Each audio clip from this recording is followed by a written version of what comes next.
আলহামদুলিল্লাহ আলহামদুলিল্লাহি নাহমাদুহু ওয়া নাস্তাঈনুহু ওয়া নাস্তাগফিরুহু ওয়া নাউযু বিল্লাহি মিন শুরুরি আনফুসিনা ওয়া মিন সাইয়্যাতি আ'মালিনা মান ইয়াহদিহিল্লাহু ফালা মুদিল্লা লাহু ওয়া মান ইউদ্লিল ফালা হাদিয়া লাহু نشهد أن لا إله إلا الله وحده لا شريك له ونشهد أن سيدنا وسندنا وحبيب قلوبنا ومحبوبنا ومولانا محمدا عبد الله ورسوله الذي أرسله بالحق بشيرا ونذيرا وداعيا إلى الله بإذنه وسراجا وقمرا منيرا أما بعد فأعوذ بالله من الشيطانir রাজিম। সকলেই জবান ছেড়ে দিয়ে আমার সাথে একই কণ্ঠে পড়ুন, বিসমিল্লাহির রাহমানির রাহিম। ইন্নামা ওয়ালিয়্যুকুমুল্লাহু ওয়া রাসূলুহু ওয়াল্লাযীনা আমানুল্লাযীনা ইউকিমুনাস সালাতা ওয়া ইউতুনাস যাকাতা ওয়া হুম রাকিউন।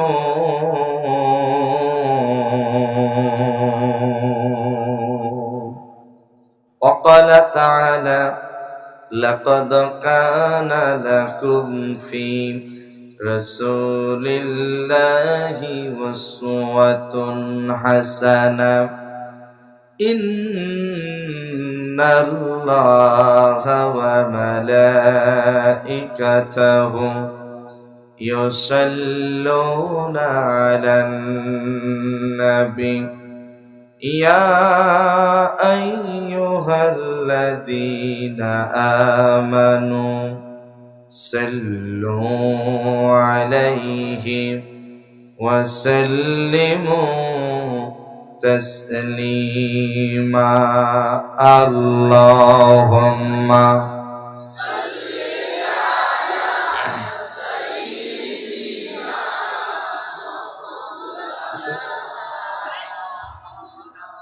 وعلى آل سيدنا। রসুলের প্রতি মহব্বত আছে না নাই? কম না বেশি? জবান ছেড়ে দিয়ে রসুলের প্রেমে মাতোয়ারা হয়ে একই জোটে মহব্বতে পড়ুন, আল্লাহুম্মা সাল্লি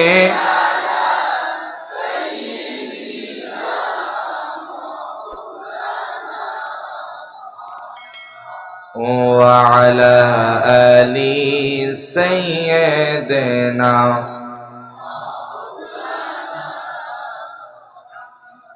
হাজারো ব্যথা বেদনার পরে ফিরে আসনি তুমি আপন ঘরে, দিনের আলো তুমি ছড়িয়ে দিতে চলে গেলে মদিনায় মক্কা ছেড়ে। হে রাসূল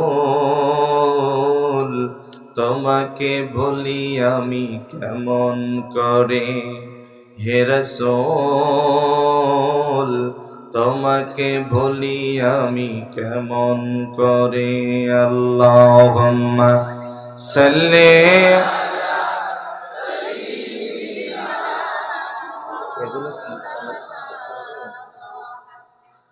وعلى آل سيدنا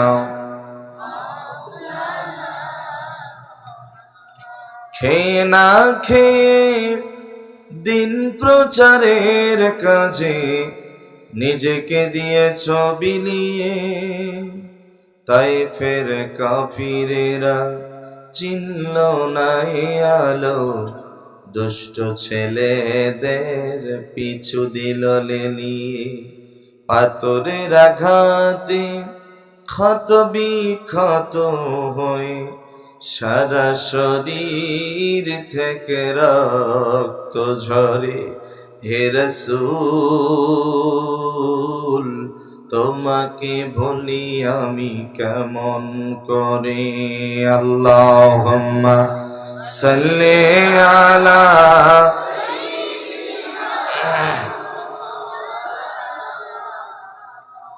ওয়া আলা আলি সাইয়্যিদিনা। আকাশ হতে চাঁদ নেমেছে, মা আমিনার কোলে। আধারাতে উঠল যেন চাঁদের চেরাগ জেলে। গুলশানে আজ বুলবুলিরা গাইছে শিরিন কালাম। তামাম জাহান নবীর তরে জানাই লাখো সালাম, জানাই লাখো সালাম। আল্লাহুম্মা সাল্লি মাওলানা ওয়া আলা আলি সাইয়্যিদিনা। বালাগাল উলা বিকামালিহি كشفت الدجى بجماله حسنت جميع خصاله صلوا عليه होना फूल तो बुलबुल का तरन्नुम भी ना हो, जमने दहर में गलियों का तबस्सुम भी ना हो। बलागल उला बिकमालिही कशफत दुजा बिजमालिही हसनत जमीअ खिसालिही सल्लु अलैहि। কোন জমিনে মাটি আমার হবে গোরস্থান, কাদের চোখের জলে আমি, কাদের চোখের জলে আমি পাব পরিত্রাণ। কোন জমিনে মাটি আমার হবে গোরস্থান, কারায় আমায় গোসল দেবে, কে আনিবে কাফন। কারায় আমায় কেঁদে কেঁদে করে দিবে দাফন। কারায় আমার পাশে বসে, কারায় আমার পাশে বসে শোনাবে কোরআন।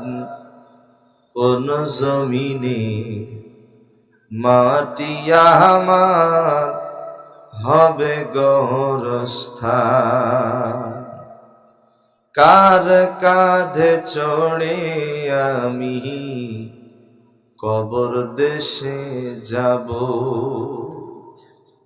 জানি না কার মোনাজাতে আল্লাহ রহম পাবো, কার কারণে করবে ক্ষমা,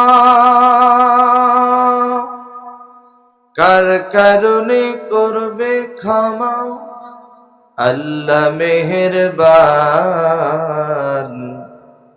কোন জমিনে মাটি আমার হবে গোরস্থান, কোন জমিনে মাটি আমার হবে গোরস্থান, কোন জমিনে মাটি আমার হবে গোরস্থান। ঐতিহ্যবাহী ভারতবর্ষের আসাম রাজ্যের তিনঘড়ি পূর্ব জামে মসজিদ সংলগ্ন মাঠে আয়োজিত অত্র তিনঘড়ি জামে মসজিদ কমিটির উদ্যোগে যুবকদের সহযোগিতায় আজকের এই ঐতিহাসিক বার্ষিক ওয়াজ মাহফিল 2024, আজকের মাহফিলের শ্রদ্ধাভাজন যোগ্য সভাপতি বিশিষ্ট আলেমে দ্বীন, হাজারো আলেমের উস্তাদ, উস্তাজুল আসাতিজা আলহাজ হযরত মাওলানা আমিরুল হক সাহেব, সহসভাপতি হযরত মাওলানা কারি আমজাদ হোসেন সাহেব, বারাকাল্লাহু ফি হায়াতি। সকলেই বলুন আল্লাহুম্মা আমিন। আজকের মাহফিলের সম্মানিত অতিথিবৃন্দ, আমন্ত্রিত ওলামায়ে কেরাম, আমার পূর্বে আলোচনা রেখেছেন হযরত ওলামায়ে কেরাম। বিশেষ করে আমার পূর্বে যিনি কথা বলেছেন, দোয়া করেছেন ওলিয়ে কামিল সাহসুফি আলহাজ হযরত মাওলানা ওবায়দুল হক সাহেব, আল্লাহ সুবহানাহু ওয়া তাআলা তাদের প্রত্যেকের কণ্ঠকে ইসলামের জন্য বিশ্বের দরবারে কবুল করুন। আমার সামনে বসা পিতৃতুল্য মুরব্বী বাবাজিরা, সমবয়সী কলিজার টুকরা যুবক ভাইয়েরা, স্নেহের কচিকাচারা, পর্দার অন্তরালে বসে থাকা অবলা সরলা, সর্বগুণে গুণান্বিতা আমার শ্রদ্ধা মা এবং বোনেরা, খাস করে যারা উপস্থিত রয়েছেন সর্বকালে সর্বযুগে সকল আম্বিয়াদের আওলাদ, এ জাতির শ্রেষ্ঠ সন্তান। আমি ওমর ফারুক সিদ্দিকী যাদের ছাত্র হতে পারলে নিজেকে ধন্য মনে করতাম, আমার মাতার তাজ হযরত উলামায়ে কেরাম। আল্লাহ সুবহানাহু ওয়া তাআলার দরবারে শুকরগুজারি করছি যে মহান মালিক, যে রব্বুল ইজ্জাত আমাদের সকলকে জান্নাতি পরিবেশে জান্নাতি মেহমান হয়ে কোরআন আল কারীমের মাহফিলে আসবার বসবার তৌফিক দান করেছেন। সে মহান মালিকের দরবারে প্রাণ খুলে শুকরিয়া আদায় করছি। সকলেই জবান ছেড়ে দিয়ে উচ্চ আওয়াজ দিয়ে একই জোটে মুসলমানের মতো পরিচয় দিয়ে বলছি আলহামদুলিল্লাহ। আর একটু আওয়াজ দিয়ে বলেন আলহামদুলিল্লাহ। সকলেই পড়ুন রব্বানা লাকাল হামদ হামদান কাসীরান তাইয়িবান মুবারাকান ফিহি। জবান খুলে বলেন আমরা প্রশংসা করলাম কার? আমরা বান্দা কার? যে জমিনে বসেছে জমিন কার? আল্লাহকে আল্লাহ বলে ডাকতে কি কষ্ট হয়? আল্লাহ হয় আল্লাহ না আল্লাহ? পর না বাড়ি? পর। একটু সবাই বলেন না আল্লাহ। আর একটু জোরে বলেন আল্লাহ বলেছেন ফাযকুরুনি আযকুরুকুম ওয়াশকুরুলি ওয়ালা তাকফুরুন। বান্দারে তুমি আমাকে স্মরণ করো, তোমার ডাকে সাড়া দেব। তো এই জান্নাতের বাগানে একটু সবাই আল্লাহকে স্মরণ করে বলেন না আল্লাহ। আমাদের ভালো রাখার মালিক কে? আমরা বান্দা কার? যে জমিনে বসেছে জমিন কার? আসমান কার? জমিন কার? পাহাড় কার? পর্বত কার? গোটা পৃথিবীকে সৃষ্টি করেছেন। খাওয়া শেষে প্রশংসা করব কার? খাবার শুরুতে বলেন আমরা সুস্থ আছি, প্রশংসা করব কার? স্ত্রীকে মারার সময় প্রশংসা করব কার? তখনও আল্লাহ। এই এলাকায় স্ত্রীকে মারে? আল্লাহ হেফাজত করুন, জোরে বলেন আমিন। আর একটু জোরে বলে। তালে তালে বলা যাবে না, কি বলি এটা বুঝতে হবে। আল্লাহ আমাদেরকে বোঝার তৌফিক দান করুন। একটু জোরে বলবেন না আল্লাহুম্মা আমিন। যাদের মুখে কাপড় আছে কাপড়গুলো নামিয়ে ফেলেন। কোরআনের মাহফিলে এসেছি, একটু হুঙ্কার দিতে হবে। পারবেন তো ইনশাআল্লাহ? আপনারা আমাদের দেশে দেখেছেন, আমরা তো আলহামদুলিল্লাহ, আমরা যে আমাদের দেশে কথা বলি, অনেক বড় বড় প্রোগ্রাম, লক্ষ লক্ষ কোরআন প্রেমিক তাওহীদি মুসলিম জনতা ছুটে আসে কোরআন শোনার জন্য, তাফসীর শোনার জন্য। তাই আমাদের বেশি লোকের সামনে বক্তব্য দেওয়ার অভ্যাস হয়ে গিয়েছে। ছোট ছোট প্রোগ্রামগুলো আসলেই আমরা তেমন আমাদের হয় না। তো তারপরও আমরা আপনাদের মহব্বতে দিনের স্বার্থে আমরা দেশের বাহিরে আসি। বলেন আলহামদুলিল্লাহ। কারণ ইন্নামাল মুমিনুনা ইখওয়া, এক মুমিন আর এক মুমিন পরস্পর ভাই ভাই। বলেন না আমরা সবাই কি ভাই ভাই? আরো জোরে বলেন আমরা কি? কোনো শত্রুতা আছে? কোনো শত্রুতা নাই। যদি খালি মাঝখানে তার কাটা বেড়া না থাকতো আর পাসপোর্ট ভিসা যদি না লাগতো, তাহলে আপনারা প্রতিদিন গিয়ে পদ্মার ইলিশ দিয়ে ভাত খেয়ে আবার ইন্ডিয়াতে আসতেন। কি কথা কি ঠিক? আলহামদুলিল্লাহ বলেন আলহামদুলিল্লাহ। এই ভালোবাসা কার জন্য? মান আহাব্বা লিল্লাহ ওয়া আবগাদা লিল্লাহ। ভালোবাসা হবে কার জন্য? আল্লাহর জন্য। আল্লাহ কবুল করুন, জোরে বলেন আমিন। দেখি ভালোবাসা কেমন আছে। বাংলাদেশের মানুষের মতো একটু স্লোগান দিতে হবে। পারবেন তো ইনশাআল্লাহ? দেখি কারা কারা পারেন। দুইটা হাত একটু আসমানের দিকে তোলেন দেখি ইনশাআল্লাহ। আমি যখন বলবো লিল্লাহে তাকবীর, হাত দুটো উপরের দিকে ঝাঁকি দিয়ে বলবেন আল্লাহু আকবার। রেডি? আবার সামনের দিকে মারিয়ে না, নাক মুখ ফেটে যাবে। উপরের দিকে এইভাবে নারায়ে তাকবীর।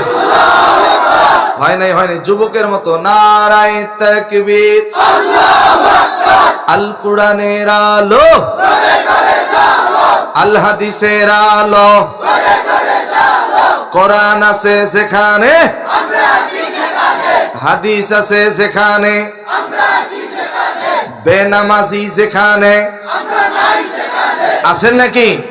তাহলে হাতগুলো ঝাঁকি দেন। বেনামাজি যেখানে, সুদখোর যেখানে, ঘুষখোর যেখানে, মাদক দ্রব্য যেখানে, যুবকের মতো ইয়াবা আছে যেখানে, গাঁজা ফেন্সিডিল যেখানে, মসজিদ আছে যেখানে, মাদ্রাসা যেখানে, হাক্কানি উলামায়ে কেরাম যেখানে, ভণ্ড আছে যেখানে, নারায়ে তাকবীর। যুবকের মতো আওয়াজ দিয়া নারায়ে তাকবীর, নারায়ে তাকবীর। মাশাআল্লাহ বলেন আলহামদুলিল্লাহ। এই যে আওয়াজ দিয়েছেন এতে খুশি হয়েছি। আল্লাহ আপনাদের প্রতি কবুল করুন। আল্লাহ যেন আজকের এই মাহফিল থেকে আমাদের সকলকে গুনাহমুক্ত জীবন নিয়ে বাড়িতে যাওয়ার তৌফিক দান করেন। একটু জোরে বলেন না আল্লাহুম্মা আমিন। কষ্ট হচ্ছে নাকি? কারণ আজকে মুরব্বীদের থেকে দেখি যুবকদের উপস্থিতির হারটা অনেক বেশি। বলেন আলহামদুলিল্লাহ। কি যুবকরা আছেন তো ইনশাআল্লাহ? আল্লাহ যেন প্রত্যেকটা যুবককে খালিদ বিন ওলীদের কাতারে কবুল করেন। আর একটু জোরে বলেন। একটু আওয়াজ জোরে দিতে হবে। পারবেন তো? আল্লাহ আমাদেরকে কবুল করুন। বলেন আল্লাহুম্মা আমিন। আসেন কোরআন থেকে আলোচনা শুনবো। আর কোরআনের কথা যখন হবে একদম নিস্তব্ধ হয়ে মনোযোগ দিয়ে কোরআনের আলোচনা শ্রবণ করতে হবে। জবান খুলে বলেন ঘোষণা করেছেন কে? আল্লাহ রাব্বুল আলামিন বলেন ইন্নামাল মুমিনুনা আল্লাযীনা ইযা যুকিরাল্লাহু ওয়াজিলাত কুলুবুহুম ওয়া ইযা তুলিয়াত আলাইহিম আয়াতুহু زادتهم إيمانا وعلى ربهم يتوكلون আরেকটু জোরে বলেন একটা করে অক্ষর পড়লে 10টা করে নেকি দিবেন কে? যতবার কোরআন তেলাওয়াত করব এক একটা অক্ষরের বিনিময়ে 10টা করে আল্লাহ পাক আমার আমলনামায় নেকি দিবে। আর আমার তেলাওয়াত শেষে আপনারা যদি আল্লাহু আকবার বলে আল্লাহকে খুশি করতে পারেন, আল্লাহ সুবহানাহু ওয়া তাআলা আমাদের প্রত্যেকের আমলনামায় সম পরিমাণ সওয়াব দিয়ে দেবে। একটু জোরে বলেন আল্লাহু আকবার। আল্লাহ রাব্বুল আলামিন বলেন, যখন তোমাদের সামনে কোরআন আল কারীম তেলাওয়াত করা হয়, কোরআনের আলোচনা যখন শুরু হয়ে যায়, মনোযোগ দিয়ে কোরআন শ্রবণ করো। আল্লাহ বলেন যাদাতুহুম ঈমানা, ওই সমস্ত ঈমানদারদের ঈমান আল্লাহ পাক বৃদ্ধি করে দেন। আরেকটু জোরে বলেন মনোযোগ দিয়ে শুনবো তো? আমলের নিয়তে শুনবো। কিসের নিয়তে? আলোচনা হবে কম, আমল হবে। আলোচনা হবে কম, আমল হবে বেশি। আখলিস দীনাকা ইয়াকফিকাল আমালুল কলিল, অল্প আমলই নাজাতের জন্য যথেষ্ট। বলেন না সুবহানাল্লাহ। আমরা তো মাহফিল জীবনে কম শুনি নাই, অনেক শুনছি, কিন্তু বাস্তব জীবনে আমল করি কয়জন?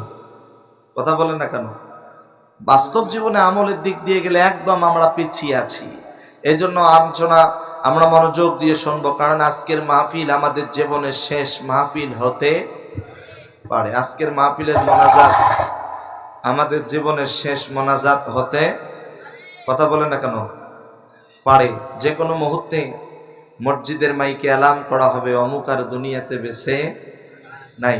এরকম কি মারা যাওয়ার পর মসজিদের মাইকে বলা হয় একদিন তোমারি নাম মসজিদে হবে অ্যালার্ম, তৈরি থেকো তৈরি রেখো কবরের মাল সামান, একদিন তোমারি নাম মসজিদে হবে অ্যালার্ম। কথা বলেন, কথা কি ঠিক? একদিন আপনার আমার নামটা মসজিদের মাইকে কি করা হবে? অ্যালার্ম করা। যে কোনো মুহূর্তে মারা যেতে পারে। বাংলাদেশে কতজনকে দেখলাম মাহফিল শুনতে আসছে, মাহফিল শুনতে আইসা স্টেজের মধ্যেই মারা গিয়েছে, প্যান্ডেলের ভিতরেই মারা গিয়েছে। কতজনের লাশ জানাজার নামাজ পড়িয়ে তারপরে বক্তব্য দেওয়া শুরু করেছি। কত বক্তা স্টেজে বক্তব্য দিতে গিয়ে মারা গিয়েছে। যে কোনো মুহূর্তে আমরা লাশ হতে পারি।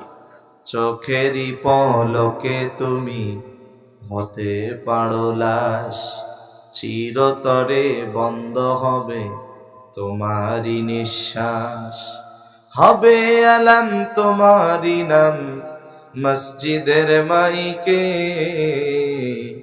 বাড়িওয়ালা নাই রে বাড়ি নাই রে দুনিয়াতে, বাড়িওয়ালা নাই রে বাড়ি নাই রে দুনিয়াতে। কথা বলেন, কথা কি ঠিক? যে কোনো মুহূর্তে লাশ হতে পারে। কিসের এত অহংকার, কিসের এত দাম্ভিকতা? দুনিয়াতে পৃথিবীতে এসেছিলাম যেভাবে, যেতে হবে সেভাবে। পৃথিবীতে যেদিন এসেছিলাম ওই দিন আপনার আমার গোসলটা করিয়ে দিয়েছে অন্যজনেরা, নিজের গোসলটা নিজে করতে পারি নাই। আবার যেদিন পৃথিবী থেকে বিদায় নেব ওই দিন আপনার আমার গোসলটা করিয়ে দিবে অন্যজনেরা, নিজের গোসল নিজেই করতে পারবো না। কিসের এত অহংকার, কিসের এত দাম্ভিকতা? প্রতিদিন কবরের মাটিগুলো আপনাকে আমাকে ডেকে ডেকে বলছে, ও আব্দুর রহমান, ও আব্দুল খালেক, ও আব্দুল মালেক, আসো, আমি এমন একটা ঘর, অন্ধকার কবর, অন্ধকারাচ্ছন্ন ঘর, যেই ঘরে তোমাকে আসতে হবে, যেই ঘরে বালিশ নাই, বিছানা নাই, ব্ল্যাঙ্কেট নাই। এখন তো শীতের দিন, আপনি আপনার শরীরকে ঢেকে রাখার জন্য কত প্রোটেকশন ব্যবহার করেছেন। আপনি মাফলার দিয়েছেন, পাঞ্জাবি পরেছেন, সোয়েটার পরেছেন, চাদর গায়ে দিয়েছেন। একটা বার কি ভেবে দেখেছেন ওই অন্ধকার কবরের দিকে? একটা বার কি ভেবে দেখেছেন আপনার বাড়ির পাশের কবরস্থান, ওই কবরস্থানে কারা কারা শুয়ে আছেন? আপনার দাদা, আপনার দাদি, আপনার আত্মীয় স্বজন, কারো বাবা, কারো মা, কারো ভাই, কারো বোন, কারো স্বামী, কারো স্ত্রী, কারো প্রতিবেশী, কারো বন্ধু, কারো আপনজন কবরে শুয়ে আছে। তারা কবরে যাওয়ার পরে কোন হালতে আছে, কোন অবস্থায় আছে, একটাবার কি নিজের বিবেককে প্রশ্ন করেছেন? যে কোনো মুহূর্তে ওই অন্ধকার কবরে যেতে হবে। আমি এই ভারতবর্ষের মুসলমানদেরকে বলতে চাই, আমার ভাইরা, আমরা সকলেই মরণশীল। কুল্লু নাফসিন যায়কাতুল মউত, প্রতিটি প্রাণীকেই মৃত্যুর স্বাদ গ্রহণ করতে হবে। জবান খুলে বলেন তো, ঘোষণা কার? আরো জোরে বলেন কার? তোমার গুনাহ দিন ফুরাইয়া যাবে, গুনাহ দিন ফুরাইয়া যাবে, যৌবনে লাগবে ভাটি, ওই যে দেখো ডাকিতেছে তোমায় কবরের মাটি, ওই যে দেখো ডাকিতেছে তোমায় কবরের মাটি, ও যেদিন সন্ধ্যা হলে ডুববে রে বেলা,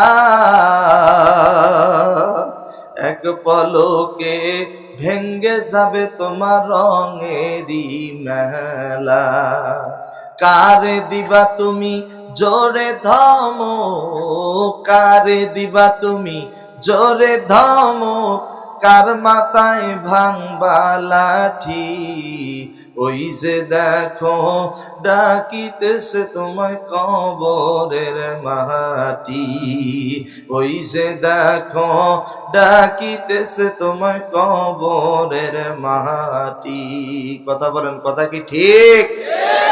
প্রতিদিন কবরের মাটিগুলো আপনাকে আমাকে ডেকে ডেকে বলছে। তাই যুবক, তরুণ, মুরব্বী যারা এখানে আজকে উপস্থিত আছেন, কবরের কথা স্মরণ করে, মরণের কথা স্মরণ করে, যেহেতু মৃত্যুবরণ করতেই হবে, ওই অন্ধকার কবরে যেতেই হবে। দুনিয়াটা হলো ক্ষণস্থায়ী, আর চিরস্থায়ী হলো মরার পর।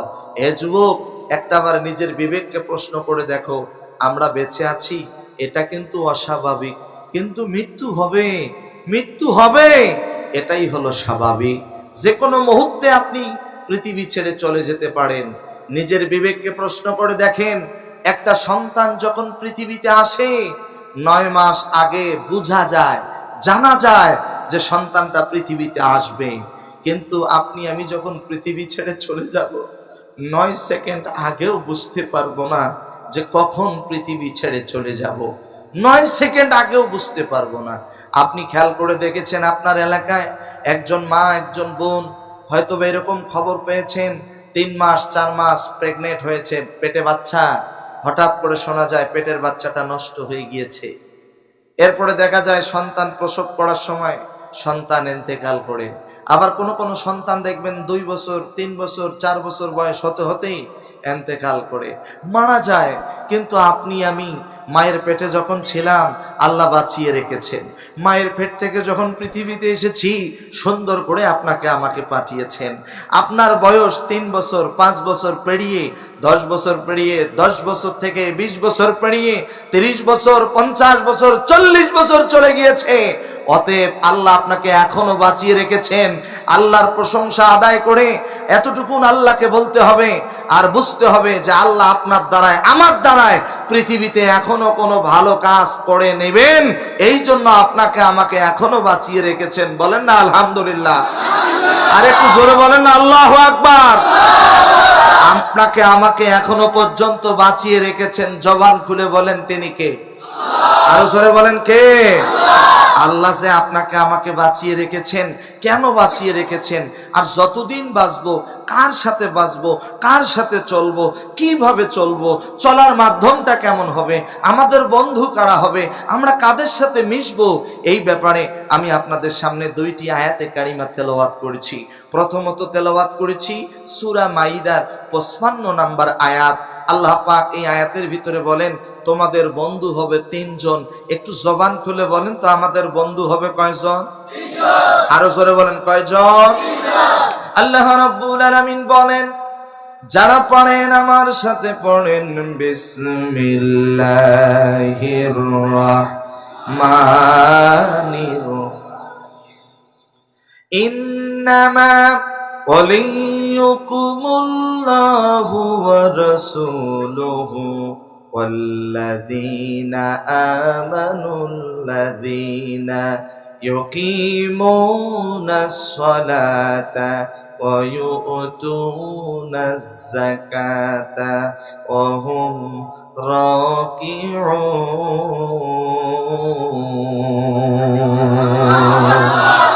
আল্লাহ তাআলা বলেন তোমাদের বন্ধু হলো তিনজন। এক নাম্বার বন্ধু হলো ইন্নামা ওয়ালিয়ুকুমুল্লাহ, আমাদের এক নাম্বার বন্ধু হলো আল্লাহ। জবান খুলে বলেন আমাদের এক নাম্বার বন্ধুকে। আল্লাহর সাথে বন্ধুত্ব স্থাপন করতে গেলে কি কি পদ্ধতি অবলম্বন করতে হবে একটার পর একটা কোরআনের আয়াত দিয়ে আপনাদেরকে বুঝিয়ে দেব। কারণ আল্লাহর নবী সাল্লাল্লাহু আলাইহি সাল্লাম কাকে বন্ধু হিসেবে গ্রহণ করেছে, আমরা কাকে বন্ধু হিসেবে গ্রহণ করব। ও ভারতবর্ষের ভাইরা, এক নম্বর বন্ধু হলো আল্লাহ, দুই নম্বর বন্ধু হলো রাসূলুহু, বিশ্ব নবী জনাব মুহাম্মদুর রাসূলুল্লাহ সাল্লাল্লাহু আলাইহি ওয়াসাল্লাম। তিন নম্বর বন্ধু হচ্ছে আল্লাযীনা আমানু, যারা ঈমানদার, যারা মুমিন, তারা হলো আমাদের বন্ধু। এখন প্রশ্ন আসতে পারে, হুজুর ঈমানদার কারা, মুমিন কারা? আল্লাহ পাক বলেন ইউকিমুনাস সালাতা, পাঁচ ওয়াক্ত নামাজ কায়েম করে যারা, ওয়া ইউতুনাজ যাকাতা, যাকাত প্রদান করে যারা, অহুম রাকিউন, যারা বিনম্র ভদ্র, তারাই হলো বন্ধু। জোরে বলেন সুবহানাল্লাহ।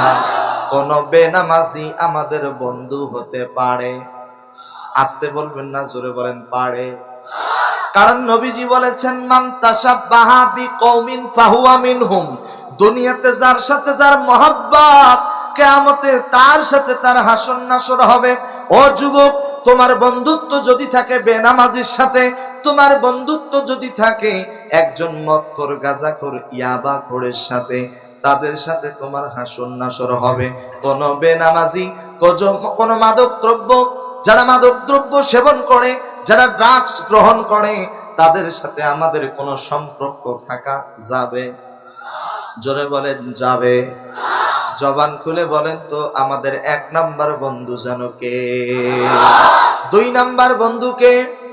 রাসূল। তিন নাম্বার বন্ধু যারা ঈমানদার, তিন নাম্বার বন্ধু যারা ঈমানদার। এবার আসেন, এই আয়াতে কারিমা নাজিল হলো কেন? নাজিল হলো আয়াতে কারিমা শানে নজুল কি? একটা মাত্র আয়াত, এত গুরুত্বপূর্ণ আয়াত। এই সূরা মাইদার 55 নাম্বার আয়াত থেকে যদি আপনাদের সামনে আলোচনা করি, 2 ঘন্টা নয়, 2 দিন নয়, 2 মাস নয়, 2 বছর নয়, যুগ যুগ ধরে যদি সূরা মাইদার 55 নাম্বার আয়াতের আলোচনা আপনাদের সামনে করি, আমার ভাইরা, এমনও হতে পারে আপনার হায়াত ফুরিয়ে যাবে, এরপরে এই আয়াতের আলোচনা করে শেষ করা সম্ভব হবে না। জোরে বলেন না আল্লাহু আকবার। মাত্র একটা আয়াত, জোরে বলেন তো সূরাটার নাম জানো কি? সূরা মাইদা। জবান খুলে বলেন সূরাটার নাম কি? সূরা মাইদা। আয়াত নাম্বার কত? 55 নাম্বার আয়াত। জোরে বলেন কত নাম্বার আয়াত? আমি আপনাদের কাছ থেকে জানতে চাই, জবান খুলে বলেন তো আমার ভাষা কি আপনারা বোঝেন? আমার কথা কি বোঝেন? কিছুক্ষণ আগে যে শায়েখ কথা বলেছেন, আপনাদের আঞ্চলিক ভাষায় দোয়া করেছেন, মাঝে মাঝে কিছু কথা আমি বুঝি না, কারণ আপনারা যখন আঞ্চলিক ভাষায় কথা বলেন, আপনাদের ভাষা আমি মাঝে মাঝে বুঝি না। আপনারা সিলেটি, যা আমাদের বাংলাদেশে একটা বিভাগ আছে সিলেট, সিলেটের সাথে আপনাদের ভাষার একটা মিল আছে। বলেন আলহামদুলিল্লাহ। আমি জীবনের প্রথম যখন সিলেটে আসলাম, সিলেটে আসার পরে আমাকে যে বাড়িতে মেহমানদারির ব্যবস্থা, আমাকে বলতেছে হুজুর কালা গু খাবা না সাদা গু খাবা, এ গু খাবা না ও গু খাবা। আমি বললাম কোনো গুই খাবো না। আপনারা কেমন মেহমানকে গু খাইতে বলে? কিছুক্ষণ পরে দেখি মিষ্টি, কালো মিষ্টি, কালো জাম মিষ্টি আমার বড় পছন্দ। বিসমিল্লাহ বলে খাওয়া শুরু করলাম। এবার আমাকে বলতেছে, হুজুর আপনি বললেন কালা গু সাদা গু কোনো গু খাইতেন না, এখন দেখি কালা গু খাচ্ছেন। আমি তো আর জানি না যে মিষ্টি রে কালা গু বলে, সাদা গু বলে, এগু না ওগু। আপনারা তো এগুলো ভালোই জানেন, আপনাদের সামনে আর কি গল্প করে। এক হোটেলে গেলাম, বললাম দুইটা পুরি দেন। পুরি চেনেন? পুরি যাওয়ার সাথে সাথে আমার দিকে তাকা চোখগুলো বড় করছে। আপনারা যে আবার মেয়েদেরকে পুরি পুরি বলেন আর ছেলেদেরকে পোয়া বলেন, না তো আর জানি না। চাইছি কয়টা, রাখতে হয় কথা। আমি তার ভাষা বুঝি নাই। কিছুক্ষণ পরে একজন আইসা বলতেছে, হুজুর হাত পুরি বললেন না, আপনার দিকে সবাই তাকায় আসছে।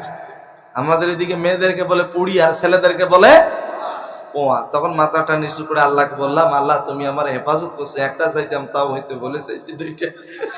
রাগ তো করারই কথা। এই জন্য মুরব্বীরা বলে এক দেশের গালি আর এক দেশের বলি। আমার ভাষা বুঝতে মোটেও কষ্ট হচ্ছে না তো? একটু সবাই বলবেন না আলহামদুলিল্লাহ? আর একটু জোরে বলেন আল্লাহু আকবার। আপনার আমার ভাষার ভিতরে কম বেশি থাকতে পারে। আপনি আমেরিকায় যাবেন, আমেরিকার ভাষা আলাদা। ইংল্যান্ডে যাবেন, লন্ডনে যাবেন, সেখানকার ভাষা আলাদা। মালয়েশিয়ায় যাবেন, মালাই ভাষা, সেখানের ভাষা আলাদা। সিঙ্গাপুরে যাবেন, সেখানের আঞ্চলিক ভাষা আলাদা। আপনি কুয়েতে যাবেন, কুয়েতের ভাষা আলাদা। তবে আমরা এমন একটা কোরআন থেকে আলোচনা শুনছি, সেই কোরআনের ভাষা গোটা পৃথিবীতে একই রকম। আপনি যাবেন দিল্লিতে, দিল্লিতে যাওয়ার পরে আপনি যখন মসজিদে নামাজ পড়বেন, মসজিদের ইমাম সাহেব সুন্দর করে নামাজ পড়ান, আলহামদুলিল্লাহি রাব্বিল আলামিন। আপনি দিল্লি থেকে বিমানে করে চলে এসেছেন ঢাকা, বাংলাদেশের রাজধানী ঢাকা। ঢাকাতে জাতীয় মসজিদ বাইতুল মোকাররম, বাইতুল মোকাররম মসজিদে যখন নামাজে দাঁড়িয়েছেন, মাগরিবের নামাজের সময় দেখতেছেন ইমাম সাহেব নামাজ পড়াচ্ছেন, আলহামদুলিল্লাহি রাব্বিল আলামিন। ঢাকা থেকে আন্তর্জাতিক বিমানবন্দর, শাহজালাল আন্তর্জাতিক বিমানবন্দর থেকে চলে গেলেন আপনি মালয়েশিয়া কুয়ালালামপুর। কুয়ালালামপুর যাওয়ার পরে আপনি সেখানে কুয়ালালামপুর সিটিতে মসজিদে প্রবেশ করেছেন, মাগরিবের নামাজ পড়তেছেন। সেখানেও দেখতেছেন ইমাম সাহেব নামাজ পড়াচ্ছেন, আলহামদুলিল্লাহি রাব্বিল। আপনি মালয়েশিয়া থেকে চলে গেলেন সৌদি আরব, কাবাতে গিয়েছেন, কাবার প্রধান ইমাম আব্দুর রহমান আস-সুদাইস নামাজ পড়ান, আলহামদুলিল্লাহি রাব্বিল। জবান খুলে বলেন তো কোরআনের ভাষা গোটা পৃথিবীতে এক না দুই? আরো জোরে বলেন। এমন একটা কিতাব পেয়েছি যেই কিতাবের ভাষা গোটা পৃথিবীতে একই রকম। বলেন আল্লাহু আকবার। তবে আশ্চর্যজনক কিতাব এই কোরআনের আলোচনা। দিন যতই যায় কোরআনের আলোচনা ততই আমাদের কাছে নতুন নতুন মনে হয়। বলবেন না সুবহানাল্লাহ? আর একটু জোরে বলেন আল্লাহু আকবার। সেই কোরআনের আলোচনা শুনলে জবান খুলে বলেন তো ভালো লাগে না খারাপ লাগে? কোরআনের আকর্ষণ আছে না নাই? কম না বেশি?